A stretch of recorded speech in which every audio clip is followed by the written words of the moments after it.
Hey buddies, Ms. Puggy here coming at you with another Borderlands video. Today we're going to be doing something a little bit different. Normally on my channel I do builds and challenge runs and stuff of Borderlands 3, but today I want to try a top 5, like kind of a discussion on my favorite Borderlands game, just to start April out, try something a little bit different. I'm not sure if this is something I want to do too much. Maybe I'll do like a top 10 legendaries or something. Everyone has done that already, so I'll have to spice it up.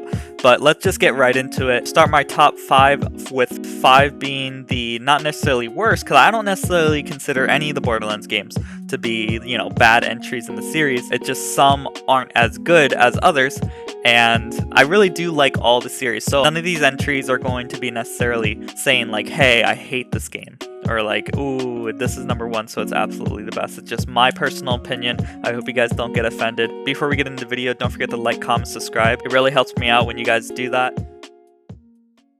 So number 5 has to be Borderlands 1, the game that, you know, kind of started it all for the Borderlands franchise. So there's, you know, obviously a lot of flaws in the games, that's to be expected. It was a new IP that was trying to create an identity for itself, and if we're being honest, this type of game wasn't very, like, I don't know, explored, if that makes sense. The game was an amalgamation of story-driven first-person shooter with RPG elements. I can't think of a lot of games now that are similar to that, let alone back in 2009 when the game first came out. Best thing about Borderlands 1 for me is the complete different feeling I have while playing it. It doesn't have much of a focus on comedy as future titles does, and it feels almost indescribable to compare to the other games. The best way I could try to explain what I mean, Borderlands 1's just feels so barren, alien, and kind of weird. All in a good way, granted. I think one of the biggest contributors to this is the lack of friendly NPCs you see throughout the game. Especially in the early game, I believe the first NPC you see is Claptrap, and I think you see Dr. Zed, but I can't think of any other NPCs you see besides, oh, TK Baba, or whatever the heck his name is, besides those 3 that you really see. Like, once you meet those guys, it's kind of like you're left on your own. You mainly communicate via echolog, and sure, that's the way you communicate on all the games, but you don't see them face to face. Most of the time when you're getting missions in the first one, you're not communicating to a player NPC, you're usually communicating to a mission board, so it feels kind of, you know, barren and kind of isolated. It feels almost silly to say this since I'm pretty good at the combat also on Borderlands 1's, but it always feels more dangerous and threatening also. The enemies, like the badass enemies often feel stronger than a player character, to the point where the first time you encounter one, it feels like a oh crap moment. I remember fondly the first time I was playing the game alone when I was like 10. My friend actually showed me the game at his house, and I was like, I gotta buy this game. And I bought it, brought it home, and I was playing alone. And, you know, before we get into that, it was really weird, because the first time I played it with my friend, he made me create a new character, and his character is max level, and he was just killing enemies, and I was just getting mad levels, and I was just like, I don't know what the fuck's happening. And I vividly remember fighting Claptrap and ninjas, so the first time I actually got my hands on it and played it alone, I remember coming across the first badass electric skag, or it was some type of element, it doesn't matter what, and just being destroyed like multiple times in a row. It was just so hard. Now you could chuck that up to me being young and inexperienced at games, but even today, when I see those badass skags early game, I know that they won't go down without a fight. Like in Borderlands 2, Borderlands 3, I feel like the first badass you see, it's like easy, super easy. But in Borderlands 1, you feel a little underpowered, and that feels really cool to like progress through the game when you first start, because you don't get a first action skill until freaking level 5, and the lack of movement you have in Fight for Your Life. In fact, you don't have any movement in Fight for Your Life in the first game. But I really like that sense of danger and like toughness, or especially early on in the Borderlands 1. But this is a big but. The game feels a bit clunky and awkward with its combat, especially for how long it takes you to even get to the meat and potatoes of the game's characters, which is, you know, the action skill trees. And of course, the future games do a better job of fixing this, especially the next one on my list, which brings us to number 4 has to go to Borderlands 3. I know that feels kind of weird because the main type of content I have on my channel is, you know, Borderlands 3. I really do love this game. Once again, higher on the list doesn't mean necessarily that I don't like it. I love all these games very much. It's just, when I think about enjoyability with the story and everything and my like past memories on it, I have to put Borderlands 3 at number 4. And I'm going to try to say this in the nicest way, but Borderlands 3 does kind of have a busted combat. But, you know, I kind of love every second of that. What I mean by that is every single Vault Hunter kind of feels incredibly powerful. The guns always feel amazing. You get abundance of the legendaries, which is often seen as a bad aspect, but I see it as an opportunity for players to try out each and every unique gun playstyle that each legendary offers. Like, if anybody's played Borderlands 3 Endgame, you know that mayhem scaling kind of makes, like, you an absolute beast with Moze, or like you deal crazy amounts of damage with mayhem scaling with Zane. It's like you get really powerful really quickly, it feels, and that's a good and bad thing. But Borderlands 3 does offer an outstanding amount of ways to play each Vault Hunter, and I love that.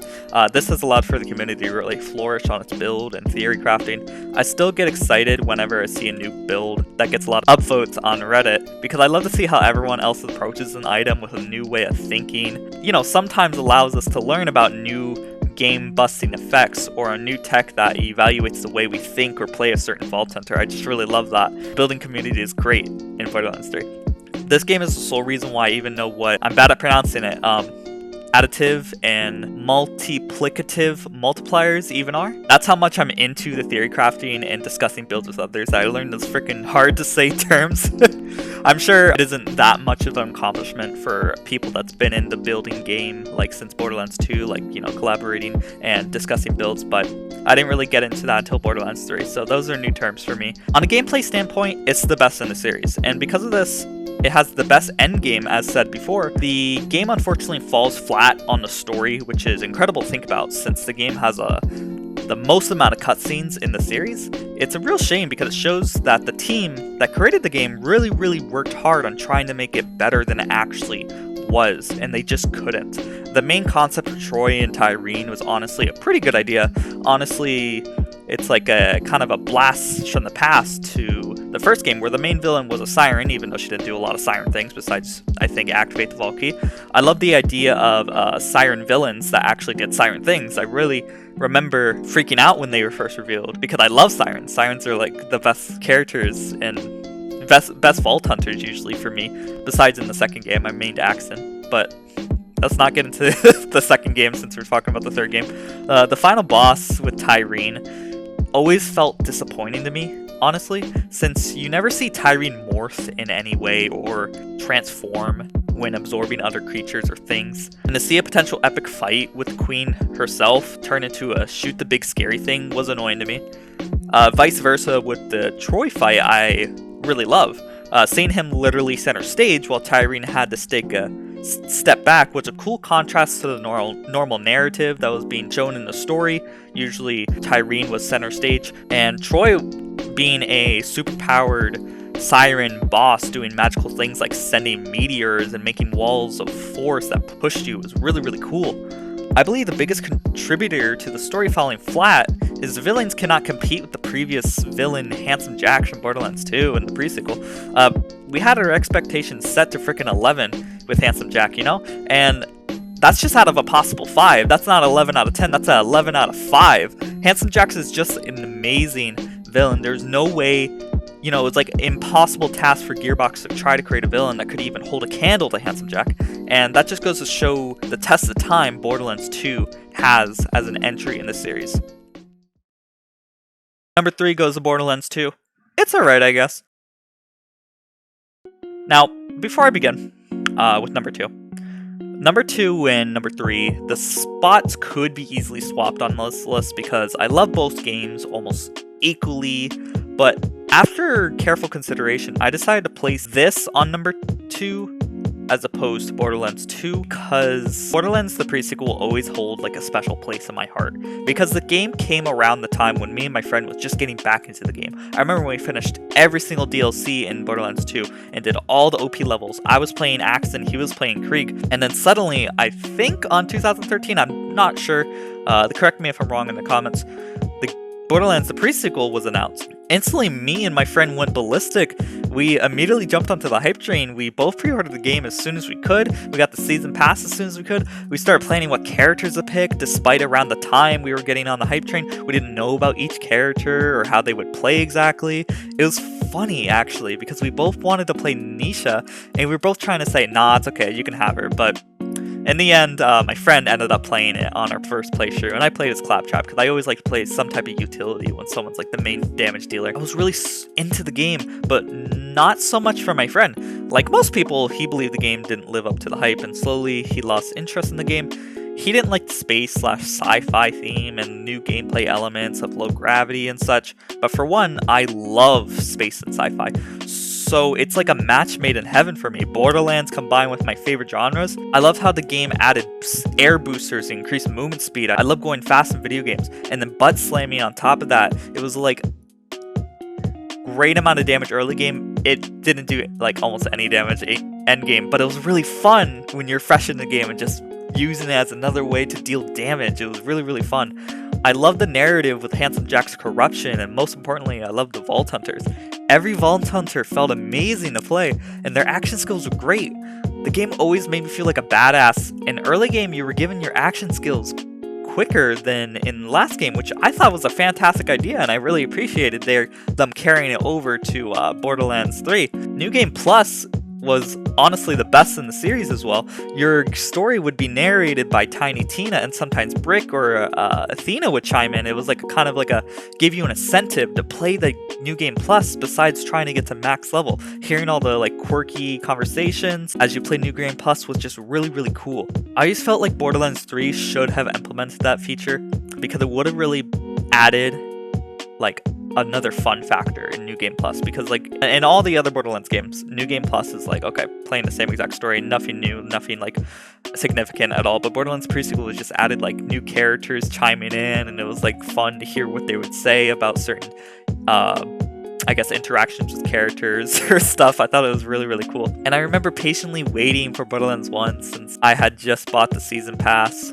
with my pre-order, and once that DLC dropped, I beat it within the second frickin' day it was released with my max level Aurelia. After that, I was stoked to see what the future would hold for the game, and that future was disappointing. I read on 2K Australia they were shutting down, and I still feel my heart break whenever I have to talk about it, because it was the most disappointing thing to hear for someone who was insane about this game. I had such big hopes and dreams for this game, and it was all crumbled in the blink of an eye. I remember being in denial and thinking that someone at Gearbox or 2K would somehow continue the DLCs or something. I would look into it as much as possible around the time. All that remained was concept art for the possible next DLC. I would look at the concept art and think surely someone at the company would use it or something to continue the DLCs in Borderlands the Pre-Sequel. But it never happened. It just simply didn't live up to our expectations for us as the fans, and it was more than likely dropped because of it. Like, Borderlands the Pre-Sequel didn't do as well as Borderlands 2, and it possibly was dropped because of that. I don't know the full story. Like, I don't remember if 2K Australia was shut down because of this, or the game's profit was not meeting expectations, or something else, but it doesn't really matter in the end because the game had no major updates after that DLC. It's just really sad to think about, and big waste of money, honestly, on my season pass. Like, that was terrible. And the Borderlands the Pre-Sequel was the reason why I didn't freaking pre-order the season pass with Borderlands 3, because I thought this was gonna happen again. Like, it was just felt so crappy. Despite all this, and maybe even because of all this, Borderlands the Pre-Sequel will always hold a special place in my heart. And that's why it lands on number 2. Ladies and gentlemen, this is the time you all been waiting for. Number 1 is Borderlands Legends! Oh, it's the best! 10 out of 10, 10 out of 10, it's so good! Look at the graphics! I hope you guys enjoyed this video. It was kind of a completely new type of thing I did on the channel. Not sure if I'll continue doing this type of stuff. Obviously, it wasn't supposed to be taken 100% serious. I did kind of pour my heart out on the Borderlands the Pre-Sequel because I do feel really bad about that game and how it turned out. But everything else you could take with a grain of salt, like my placement with Borderlands 2. That doesn't matter. I hope you guys thought it was kind of funny, and I hope you guys like, comment, subscribe, and I hope y'all have a happy April Fools. Bye-bye. And the last shall be first to immerse in a pass out heat, facing him up with a moxie melt till he woke up drowning in tchotchke hell. More in a cave with a torch on a wall than a window arrangement of porcelain dolls.